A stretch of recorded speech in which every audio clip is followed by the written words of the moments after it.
Alexander Graham Bell, born on 3rd March 1847 in United Kingdom, died on 2nd August 1922 in Canada. This is the second time I'm talking about Alexander Graham Bell.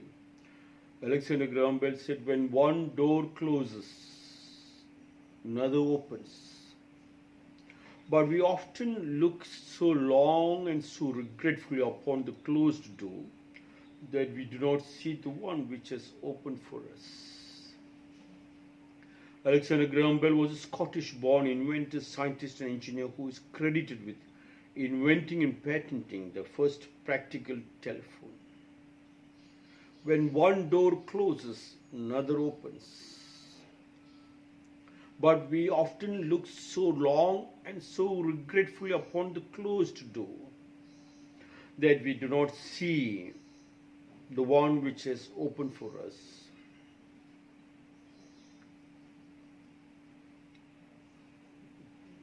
In India, there is a saying, if out of the 10 doors, if 9 doors are shut, your 10th will open. But you need to follow it up. You need to make sure that the 9 doors should be converted as manure for your struggle to make the 10th door open.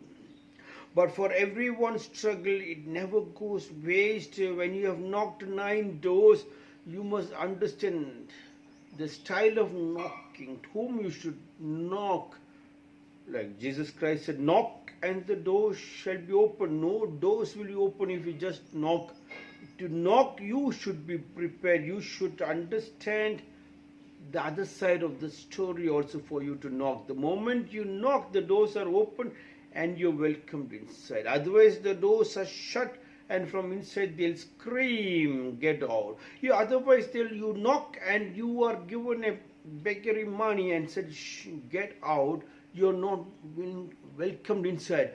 But if you know them and you knock, you're welcomed inside. A red carpet welcome. Last one is, you do not even have to knock. The moment they find out you're coming, they wait for you. That is your creation. That creation comes early on your warming up exercise, that you make sure that every part of your body, the joints are loosened up. And after that, the body, the physical body needs so much stretching like the mental body, the brain also needs a lot of tickling like the warming up and the stretching. Only after that you start the movement. Yes, the body should move, and the body when the movement body should scream in such a way the whole body gets charged. Yes. When I ran short of rice for my school,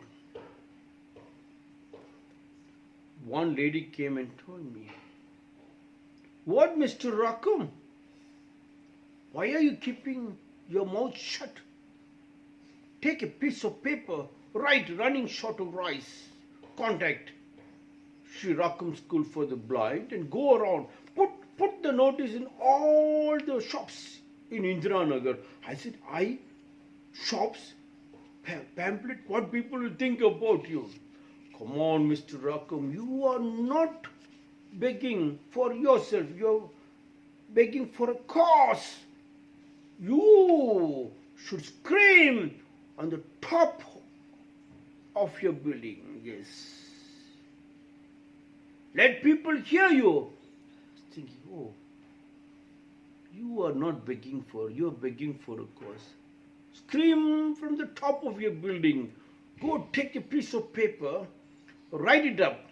I took a piece of paper and went to all the shops and put it up.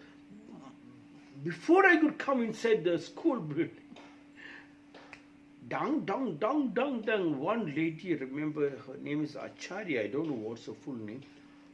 She called me and said, "What? I heard about it. I saw the pamphlet. You are running short of rice. Come on, first take the money from me." I rushed up and took the money.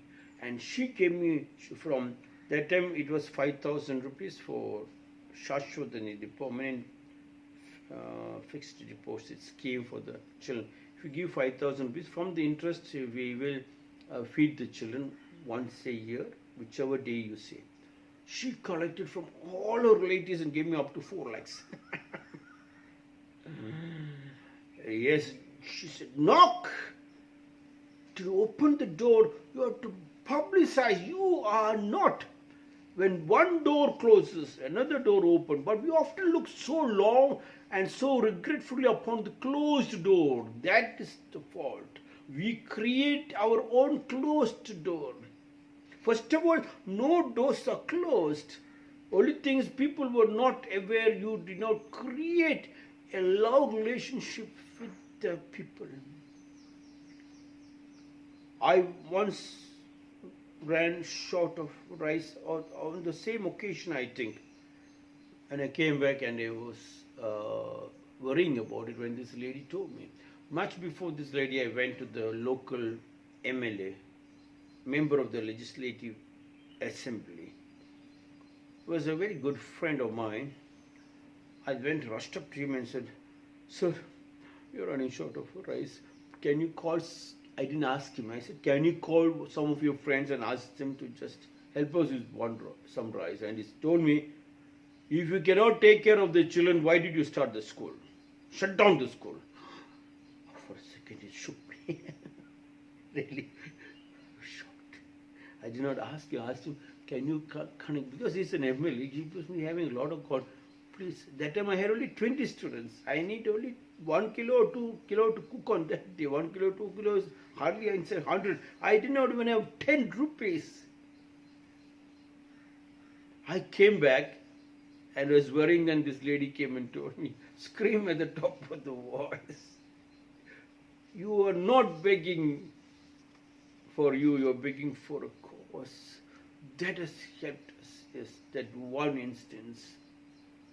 Another one time I remember, then we talk about when one door closes, another opens, but we often look so long and so regretfully upon the closed door that we do not see the one which is open for us. Somebody is open, they are ready, yes, they are ready. So I do not feel, even now that MLA is a very close friend of mine, but that is a different topic. But what I'm trying to tell is one to another. I once called the Inner Wheel Club president of Bangalore, her name Chaya Seth. I said, "Madam, I'm running short of rice." That was many times it happened. Yes, in the beginning days. I called her, I said, "I'm running short of rice." So she said, "Sir," I knew her, so I could call her. "Sir, you have rice for how many days?" I said, "It's over last 2 days." She said, "Madness, last 2 days. Please rush up to so-and-so place. Send somebody." I myself, I had a motorbike. So I rushed up to that shop in Avenue Road. And in the shop, I saw a physically handicapped man sitting. I went to the shop and he said, "My wife told me that you're coming." Oh, I said, "Chayas' husband is physically handicapped. And she did not even ask me any papers. He also did not ask me any receipt or papers. Just blindly, he gave me 2,000 rupees. First, rush up and buy." From then till she left her presidentship, Chaya was calling me and trying to help me. "Please, sir, do not keep your mouth shut. Do not keep your mouth shut. Please tell us, please tell us, please tell us." So there are doors which are full of happiness to come and see and show you the path. You should have the guts to jump to another. But to jump to another, you should also be strong to work very, very hard, 24/7 if possible, to rejuvenate your body, to burn your body to the highest temperature.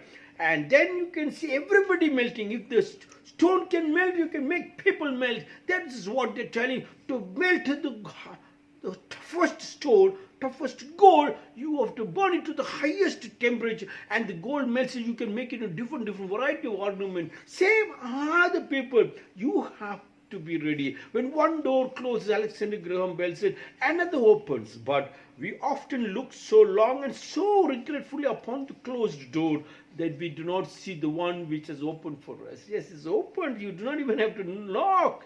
The doors are always open to walk inside. Continuity is growth, yes.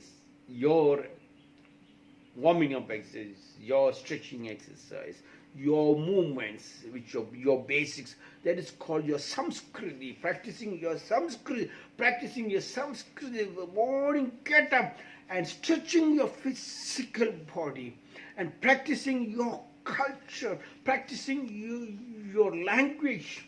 Practicing your language culture means the love, you must love you with your strong, powerful feeling. And then doors are open. Alexander Graham Bell said, when one door closes, another opens. But we often look so long and so regretfully upon the closed door that we do not see the one which has opened for us. This is my 350th small talk.